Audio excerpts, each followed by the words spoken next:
manage natin yung ating mga kautangan. Third layer natin yan. Kasi by managing it, magkakaroon ka ng way para ikaw ay makaipon. Para makapag-save at invest ka for your future and for your retirement.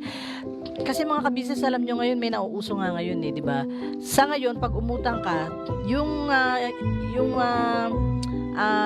institusyon na nagpapautang, meron na silang mga insurance para doon sa mga umuutang. Ganon yun. Tapos, yung iba naman na medyo hindi sumusunod sa mga policies, meron silang mga pautang, tapos pag namatay yung may utang sa kanila, ipinapasa doon sa pamilya. Parang nagiging utang ng pamilya kasi wala nang magbabayad dahil namatay na, di ba? So, kailangan ma-manage talaga natin yan, ang ating mga kautangan na yan, kasi napakasarap nang wala kang iniisip na babayarang utang, di ba mga